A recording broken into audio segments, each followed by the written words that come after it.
빠질 수가 없는 게 이제 사과인데 많은 분들이 사과만 아시는 경우도 꽤 있어요. 떨어지는 사과를 보고 중력의 어떤 본질을 깨달았다. 뭐 이런 얘기인데 뉴턴의 사과 이야기에서 사실 우리가 간과한 것이 뭐냐면은 바로 이 그림처럼 사과가 중요한 게 아니라 달이 중요한 겁니다. 그러니까 뉴턴의 원래 질문은 이거예요. 사과는 떨어지는데 달은 왜 안 떨어질까? 혹시 이거 답하실 수 있는 분 계신가요? 이거 고등학교 때 배우거든요.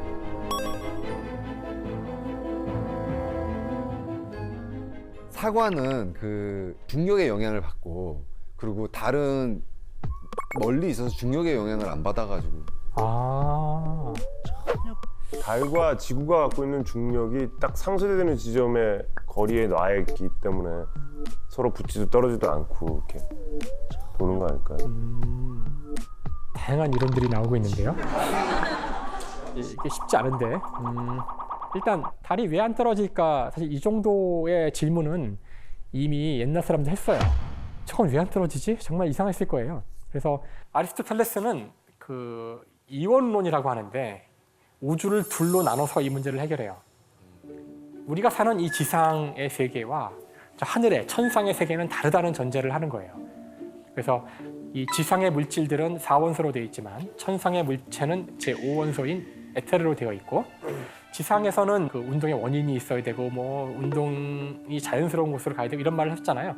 하지만 천상의 물체는 그런 구애를 받지 않아요. 천상의 물질은 천상이니까 물체 자체도 완벽함이 있어야 돼요.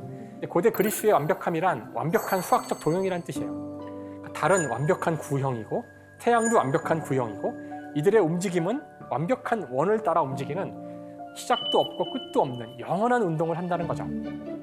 달은 천상의 물체라서 그런 운동을 하는 거예요. 그러니까 안 떨어져. 사과는 지상의 물체니까 땅으로 떨어지지. 이거 나쁘지 않잖아요? 그렇죠? 괜찮은 설명이에요, 사실은. 괜찮은 설명이에요. 하지만 지동설로 가게 되면은 굉장히 많은 문제가 생깁니다. 당시로서는 지구가 중심에 있고 그 주위를 수많은 별들이 돌고 있는 천동설을 믿었기 때문이죠. 실제로 지동설을 우리가 맞다고 생각한다면 지구는 태양 주위를 돌고 있고 태양이 우주의 중심이 돼요. 그러면 왜 사과는 태양으로 안 떨어지죠? 오, 이상하죠? 좋아, 그럼 지구도 태양 주위를 돌고 있고 화성도 태양 주위를 돌고 있잖아요. 그럼 화성에서는 물체를 떨어뜨리면 어디로 갈까? 태양으로 떨어지나? 지구로 떨어지나? 화성으로 떨어지나? 화성에서 화성으로 떨어진다고? 사실 당시에 지동설을 받아들이지 못했던 수많은 이유 중에 과학적 이유 중에 하나가 바로 이겁니다. 세상의 중심을 바꿨을 때 떨어져야 되는 곳이 어딘지가 확실하지가 않아요. 이 중심의 문제, 물체가 어디로 떨어지는지 문제 때문에 이제 웃지 못할 일들이 이제 일어나는데요. 1902년 영화입니다. 이 영화의 주제는 달나라로 가는 영화입니다. 이 영화를 좀 보고서 우리 이 중력에 대한 이야기를 이어가겠습니다.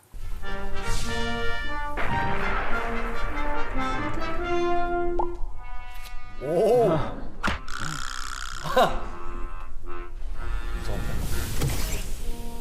보컬이다 엄청.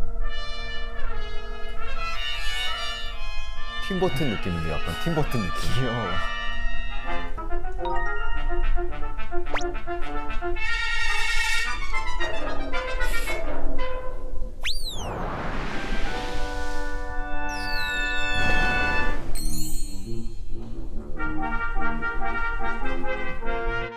자, 여기 과학적으로 좀 말이 안 되는 게 하나 있어요.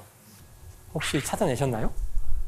우주선이 떨어지는 거? 달에서 그냥 중력에 의해서 뚝 떨어졌잖아요. 그렇죠. 영화에서 보시면 포탄을 다시 타죠. 그리고서 뛰어내려요. 이렇게 떨어지니까 지구로 첨벙 떨어지죠. 이게 뭐냐면은 달로 갈 때는 팡 써가지고 갔고요. 돌아올 때는 뛰어내린다는 거예요. 그러니까 아까 제가 이제 중심에 대한 이야기를 할 때 얼마나 사람들이 이 중심 문제를 쉽게 생각하는지 알 수 있죠. 실제 답은 뭐죠? 답은 달을 벗어나려면 또 거기서도 뭔가 로켓을 띄워야 되죠.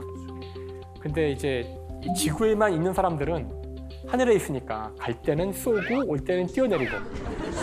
그래서 이 중심 문제, 중력 문제가 생각보다 쉽진 않아요. 자, 어쨌든 뉴턴이 살던 시대에 이미 그 달은 왜 안 떨어지는지에 대한 이론이 있었어요. 달에 가기 전까지는 그 이론을 반박하기가 어려울 텐데 뉴턴은 왜 이 문제를 고민을 많이 했었냐면은 바로 이 그림 때문에 그렇습니다. 달에 간 것은 아니지만 달을 보고 그림을 그린 거죠. 이 그림을 그린 사람은 또 그분이에요. 갈릴레오. 갈릴레오는 망원경을 만들어서 하늘을 관측한 최초의 과학자입니다. 그래서 많은 것들을 발견하게 되는데요.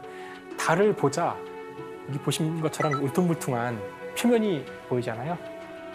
아리스토텔레스의 이론에 따르면 하늘에 있는 물체, 천상의 물체인 달은 기하학적 도형, 완벽한 구여야 돼요.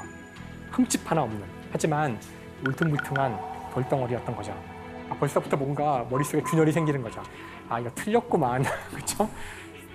자, 그러면은 이거는 분명히 돌덩어리인데 돌덩어리면 떨어져야죠. 땅이 있어야 되는 자연스러운 위치로 가야 될 거 아니에요.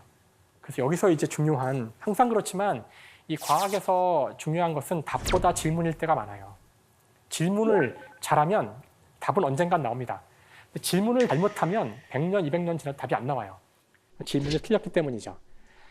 사실 좋은 질문은 뭐였냐면은 달은 떨어지는데 왜 땅에 닿지 않을까? 아까하고 다르죠? 떨어지는데 땅이 안 닿을 수 있을까요? 어떻게 떨어지는데 땅이 안 닿죠? 땅도 같이 내려가면 되지. 그렇죠. 그렇죠. 떨어지는데 땅도 같이 꺼져. 문제는 그게 어떻게 하면 가능하지? 그렇죠? 자, 이렇게 제가 설명해 볼게요. 여러 가지 방법이 있는데요.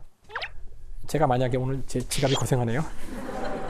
제가 이 지갑을 일로 던지면 일단 직선으로 날아가겠지만 중력 때문에 아래로 떨어질 겁니다. 언젠간 떨어지겠죠. 제가 이 지갑을 아주 세게 던지면 아까보다 훨씬 멀리 날아가서 떨어질 거예요. 자, 이제 제가 어깨가 아주 좋다고 상상해 보세요. 아주 세게 던지면 이게 쭉 날아가서 동해를 지나서 일본에까지 갈 수도 있을 거예요. 아주 세다면. 그렇죠? 더 세게 던지면 이제 동해를 지나 일본을 지나 뭐 태평양을 건너 지구를 한 바퀴 뺑 돌아서 다시 이쪽으로 이렇게 날아올 수가 있겠죠. 그렇죠? 제가 던진 것과 같은 높이까지 다시 왔다고 상상을 해보세요. 이때 제가 몸을 싹 피하면 다시 날아가겠죠.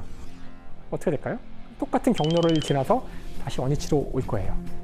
이 물체는 계속해서 떨어지고 있어요.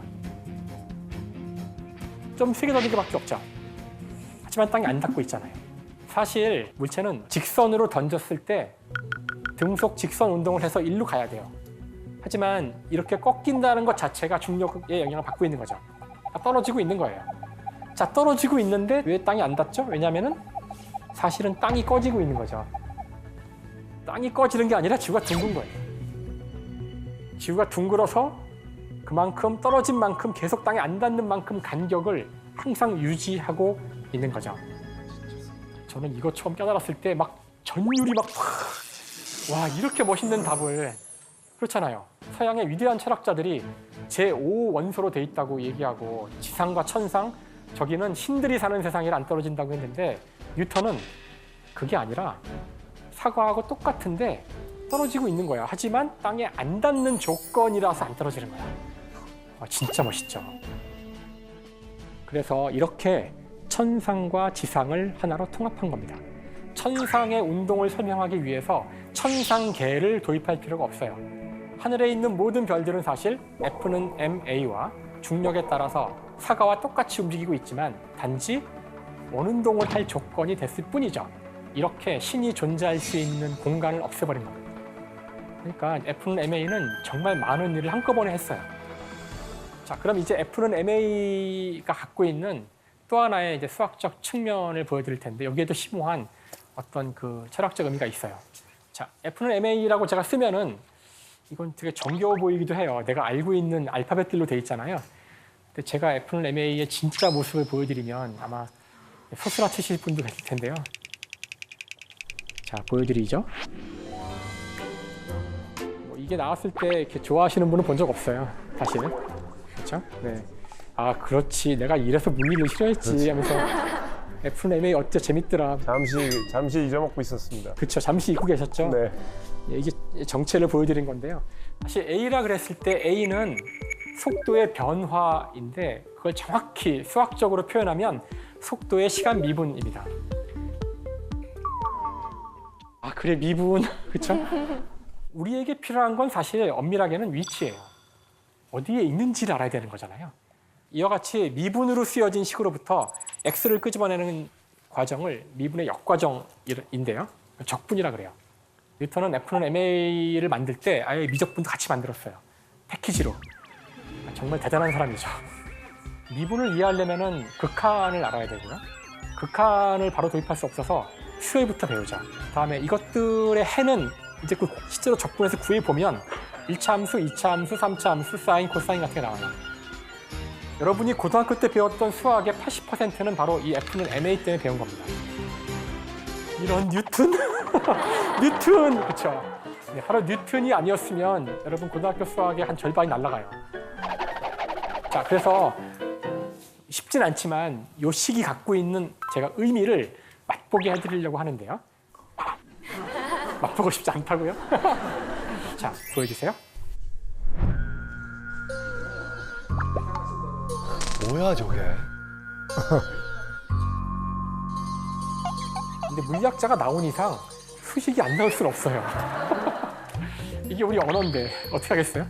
그래서 사실은 그 A를 제가 가속도라고 했을 때 이렇게 쓰는 겁니다. 근데 이 식을 가지고는 우리가 F는 MA의 철학적 의미를 알기가 어려워서 이 식을 한번 변형한 건데요.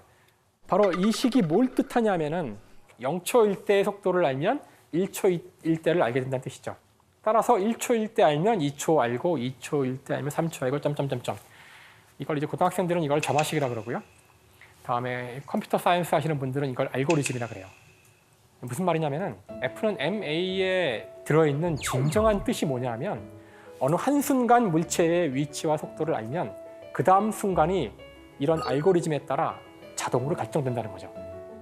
이 자동으로 결정되는 걸 한꺼번에 하는 걸 적분이라 그래요.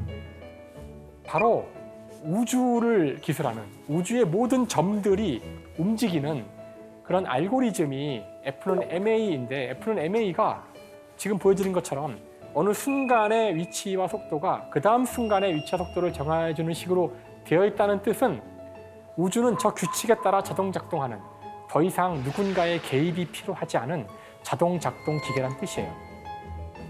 하지만 이제 20세기가 되면 이 뉴턴의 생각이 틀렸다는 사실을 알게 돼요.